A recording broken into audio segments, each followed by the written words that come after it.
નમસ્કાર મિત્રો, હું રાજેશ ભાસ્કર આપ સૌનું યુટ્યુબમાં આપણી આ ચેનલ પર સ્વાગત કરું છું. મિત્રો, આજે આપણે તારીખ 17મી માર્ચ 2025ના કેટલાક મોસ્ટ ઇમ્પોર્ટન્ટ કરંટ અફેર અને અગાઉની પરીક્ષામાં પૂછાયેલા કેટલાક ઇમ્પોર્ટન્ટ પ્રશ્નો વિશે ડિટેલમાં ચર્ચા કરીશું, જે આપને આવનારી પરીક્ષા માટે ખૂબ જ ઉપયોગી સાબિત થશે. તો મિત્રો, આપ આ ચર્ચા સાથે જોડાઈ રહેજો અને વિડીયોને પહેલેથી લઈને છેલ્લે સુધી પૂરેપૂરો જોવાનો આગ્રહ રાખજો. તો ચલો મિત્રો, શરૂ કરીએ. શરૂઆત કરતાં પહેલાં જણાવી દઉં કે જો તમારે આપણી આ યુટ્યુબ ચેનલને સબસ્ક્રાઈબ કરવાની બાકી હોય તો ચેનલને સબસ્ક્રાઈબ કરજો, નોટિફિકેશન બેલ આઇકોનને પ્રેસ કરીને, અને જો તમને વિડીયો પસંદ આવે તો વિડીયોને લાઈક કરજો અને તમારા જેટલા પણ મિત્રો છે બધા મિત્રો જોડે આ વિડીયોની લિંકને શેર કરજો. તો શરૂઆત કરીએ.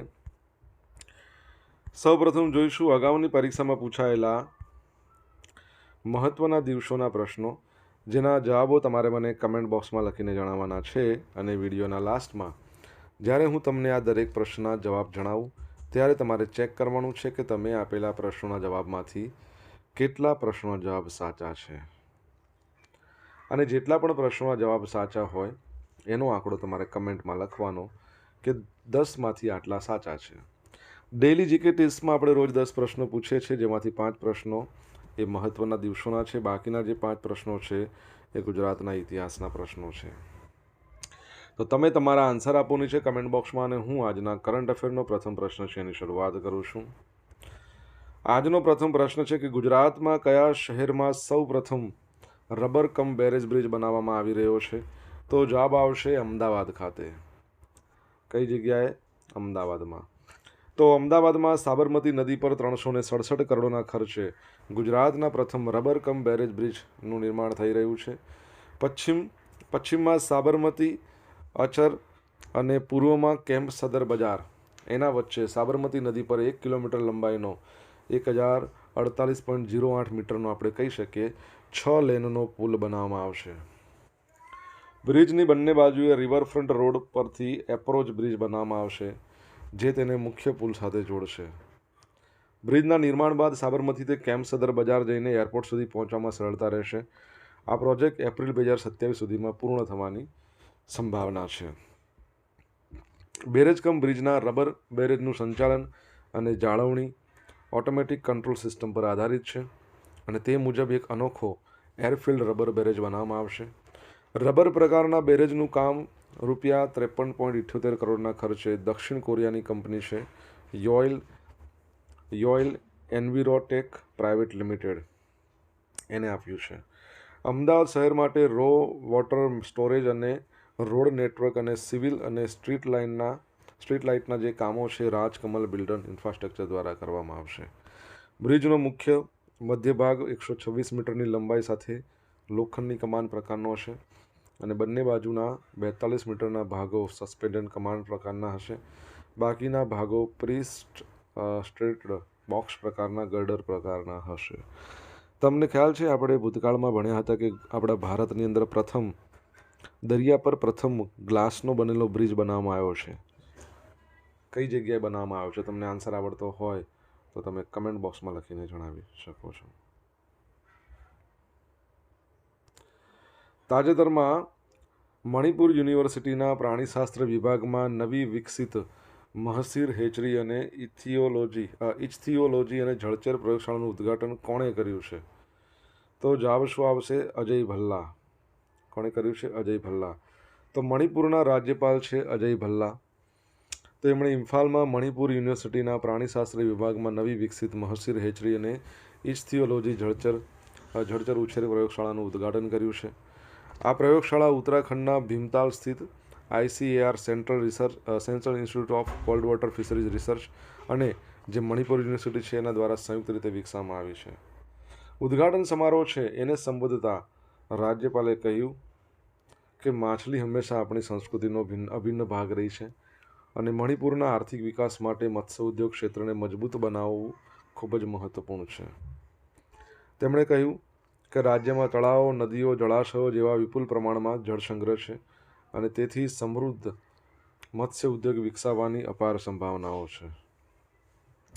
શ્રી ભલ્લાએ જણાવ્યું હતું કે ભારત સરકારે મત્સ્ય ઉદ્યોગના વિકાસ માટે ઘણી યોજનાઓ રજૂ કરી છે, જેમાં પ્રધાનમંત્રી મત્સ્ય સંપદા યોજના છે એનો પણ સમાવેશ થાય છે. બરાબર. મણિપુરની વાત કરીએ તો મણિપુરમાં અત્યારે તો રાષ્ટ્રપતિ શાસન છે. તમારા માટે પ્રશ્ન એ છે કે બંધારણના કયા અનુચ્છેદ અંતર્ગત ત્યાં રાષ્ટ્રપતિ શાસન લાગવામાં આવ્યું છે? તમને ખબર હોય તો કમેન્ટ બોક્સમાં લખીને જણાવો. શુભમન ગિલ સૌથી વધુ ICC player of the month award જીતી બુમરાહનો રેકોર્ડ તોડ્યો છે. તો જસપ્રીત બુમરાહ 2 વખત આઈસીસી પ્લેયર ઓફ ધ મંથનો એવોર્ડ જીત્યો છે, જે સૌથી વધુ એવોર્ડ જીતનાર ભારતીય ક્રિકેટર હતો. પરંતુ ફેબ્રુઆરી વર્ષ માટે હવે ICC men's player of the month તરીકે શુભમન ગિલ જાહેર થયો. ગિલ માટે ICC men's player of the મંથનું આ ત્રીજું ટાઇટલ છે. આ પહેલાં તેણે 2023માં જાન્યુઆરી અને સપ્ટેમ્બરમાં 2 વખત આ એવોર્ડ જીત્યો હતો.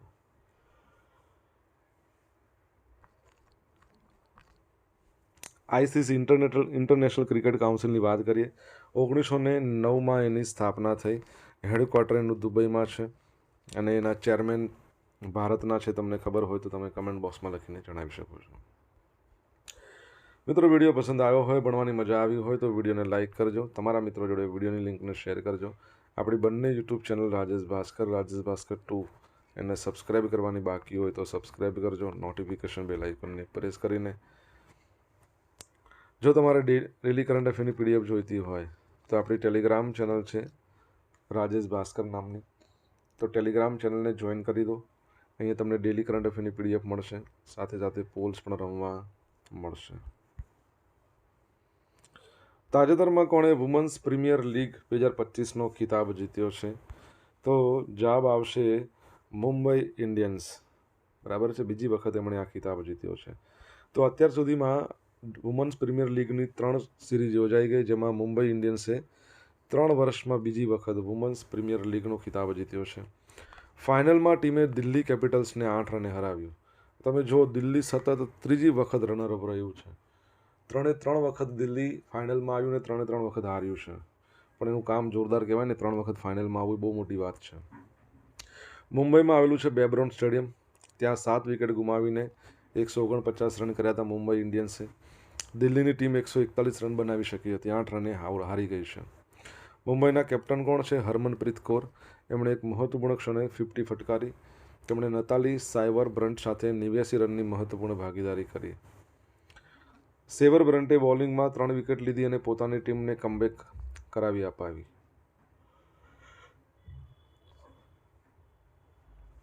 ફાઇનલ મેચની અંદર player of the match Harmanpreet Kaur, Mumbai Indians.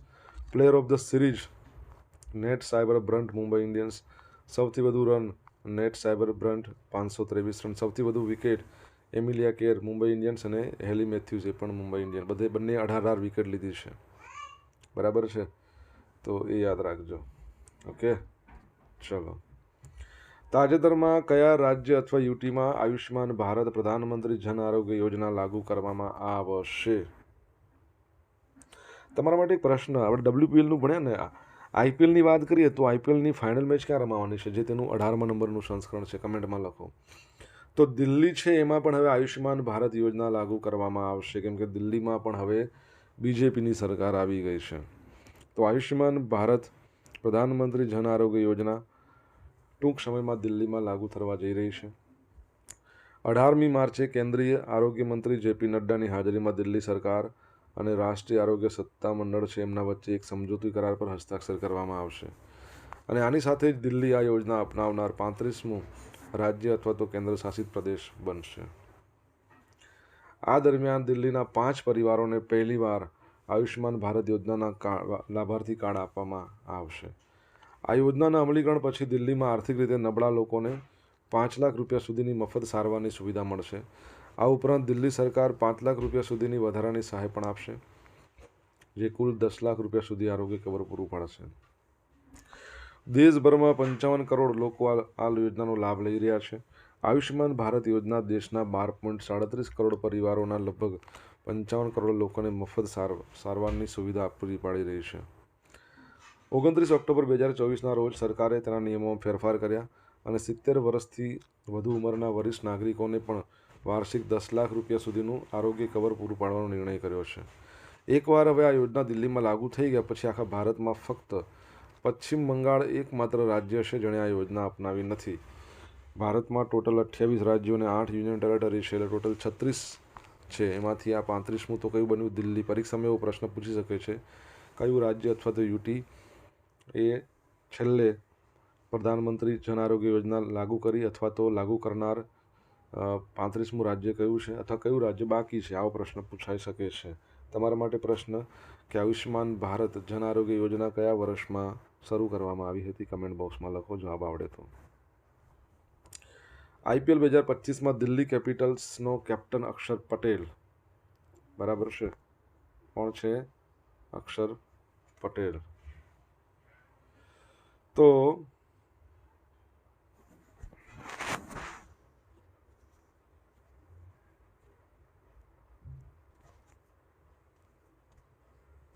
એક મિનિટ, આ શું પ્રોબ્લેમ થયો છે?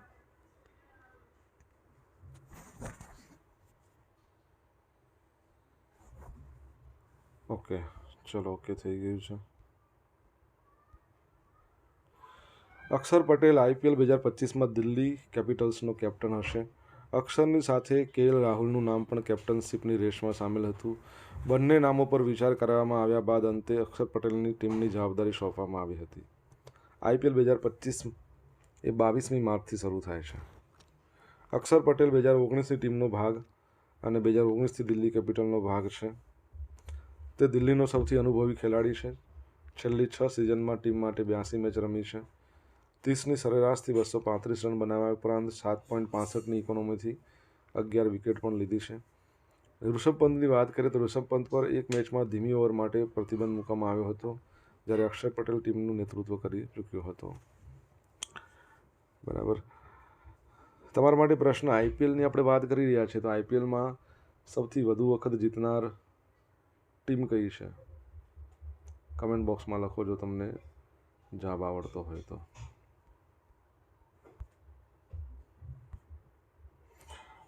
મિત્રો, સોશિયલ મીડિયાના માધ્યમથી તમે મારી જોડે કનેક્ટ કરી શકો છો. મારું ઇન્સ્ટા આઈડી છે rajesh.i.bhaskar. મારું ફેસબુક આઈડી છે RI ભાસ્કર અને ટેલિગ્રામ ચેનલ છે આપણી રાજેશ ભાસ્કર, જ્યાં તમને ડેલી કરંટ અફેરની PDF મળશે, પોલ્સ પણ રમવા મળશે. જો ભણવાની મજા આવી હોય તો વિડીયોને લાઇક કરો, તમારા મિત્રો જોડે વિડીયોની લિંકને શેર કરો, ચેનલ સબસ્ક્રાઈબ કરવાની બાકી તો સબસ્ક્રાઈબ કરો, નોટિફિકેશન બેલ આઇકોનને પ્રેસ કરીને. તાજેતરમાં આબિદ અલીનું નિધન થયું છે. તેઓ કઈ રમત સાથે સંકળાયેલ હતા? તો જવાબ આવશે ક્રિકેટ સાથે. આજના લેક્ચર કહી શકાય, સ્પોર્ટ્સનો લેક્ચર કહી શકાય. બરાબર છે. 3 ક્રિકેટના ટોપિક આવ્યા છે, આ પણ ક્રિકેટ છે. તો સૈયદ આબિદ અલીનું 83 વર્ષની ઉંમરે નિધન થયું છે. 1974ની વાત છે. 13મી જુલાઈ ભારત તેની પ્રથમ વનડે રમ્યું હતું. ત્યારે લીડ્સ ખાતેની મેચમાં આબિદ અલીએ બોલિંગની શરૂઆત કરી હતી. 29 ટેસ્ટ મેચ, 5 વનડે, આટલી આંતરરાષ્ટ્રીય મેચોમાં ભારતનું પ્રતિનિધિત્વ કર્યું અને પોતાની ઓલરાઉન્ડર ક્ષમતાથી પોતાની છાપ છોડી હતી. 1971માં ઇંગ્લેન્ડ અને વેસ્ટ ઇન્ડિઝમાં ભારતની ઐતિહાસિક ટેસ્ટ શ્રેણી જીતમાં એમનું યોગદાન મહત્વપૂર્ણ હતું, જ્યાં તેમનું ફિલ્ડિંગ, બોલિંગ, બેટિંગ એ અમૂલ્ય સાબિત થયું હતું. બરાબર છે, તો યાદ રાખજો. ક્રિકેટની વાત કરીએ, રિસન્ટલી તમને ખબર છે ને, ભારતે ચેમ્પિયન્સ ટ્રોફી જીતી છે. કેટલામી વખત?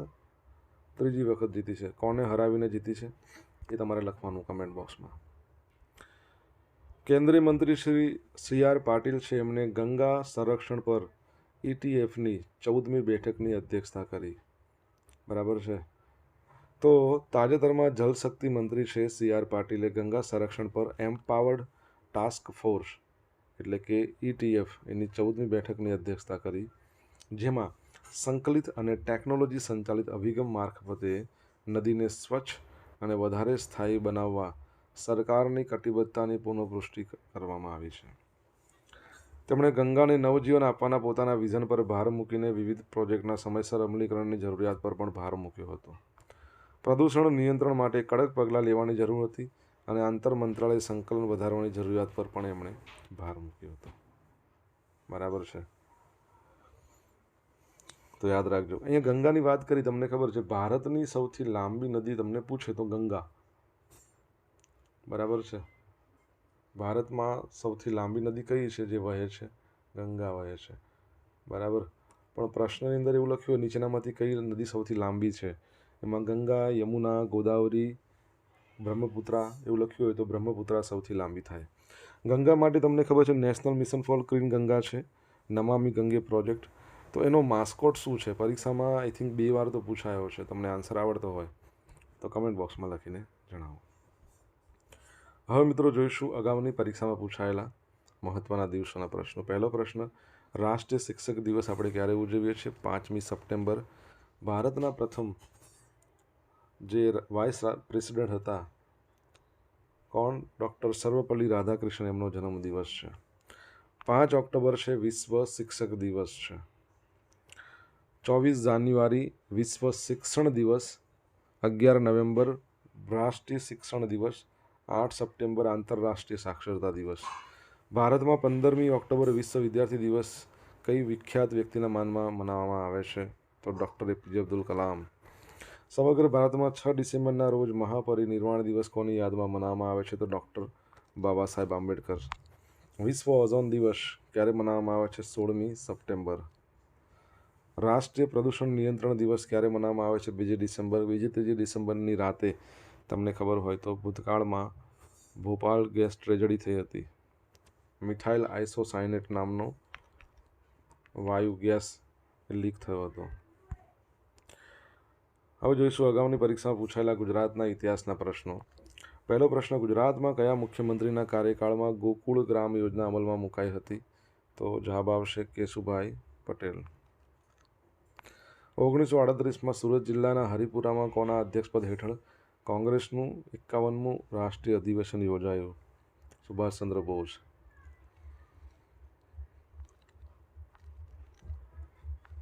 કેમ લખાતું નથી? ગુજરાતના કયા ઐતિહાસિક શહેરમાં સંગીત સમ્રાટ તાનસેનની દીપક રાગની દાહને સંગીત દ્વારા સમાવવામાં આવી હતી? તો વડનગર. આનંદપુર, ચમત્કારપુર. નરેન્દ્ર મોદીની સરકાર દ્વારા ભારતના કયા વીર સપૂતના અસ્થિને લંડનથી ભારત ખાતે લાવી ગુજરાતમાં એમના નામનું સ્મારક રચવામાં આવ્યું છે? તો શું આવશે? શ્યામજી કૃષ્ણ વર્મા.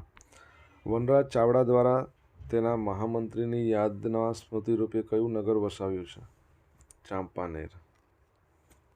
બરાબર છે. ગુજરાતની પ્રથમ હેરિટેજ સાઇટ.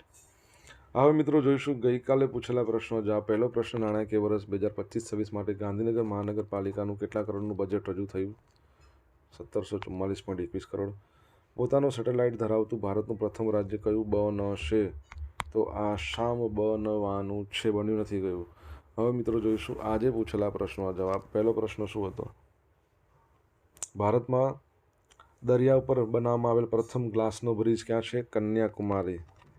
કન્યાકુમારી, તમિલનાડુ. તિરુવલ્લુવરની 133 ફૂટની મૂર્તિ અને વિવેકાનંદ રોક મેમોરિયલ આ બંનેને જોઈન કરે છે. સેકન્ડ પ્રશ્ન, મણિપુરની અંદર રાષ્ટ્રપતિ શાસન છે. ભારતના બંધારણના 356 કલમ બંધારણીય કટોકટી, 352 રાજકીય કટોકટી, બરાબર. 360 શું આવશે? નાણાકીય. ત્રીજો પ્રશ્ન શું હતો? ICCના ચેરમેન જય શાહ, આપણા કેન્દ્રીય ગૃહ સહકાર મંત્રી અમિત શાહના પુત્ર. ચોથો પ્રશ્ન, IPL 2025-18 નંબરનું સંસ્કરણ પહેલી મેચ અને છેલ્લી ફાઇનલ મેચ ક્યારે રમાવાની છે? Kolkata, Eden garden. 5મા નંબરનો પ્રશ્ન, આયુષ્યમાન ભારત યોજના છે એની શરૂઆત ક્યારે થઈ? તો આયુષ્યમાન ભારત યોજના છે, કેમ આજે આવું થઈ રહ્યું છે? આયુષ્યમાન ભારત યોજનાની શરૂઆત ક્યારે થઈ? 2018માં.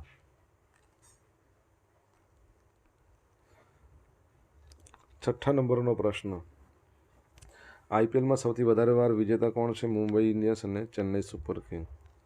7મા નંબરનો પ્રશ્ન, ચેમ્પિયન્સ ટ્રોફીમાં ભારતે કોને હરાવીને ત્રીજી વખત ટાઇટલ જીત્યું છે? ન્યૂઝીલેન્ડને. અને 8મા નંબરનો પ્રશ્ન, national mission for clean Ganga Namami Gange એનો માસ્કોટ કોણ છે? ચાચા ચૌધરી. બરાબર છે. ઓકે.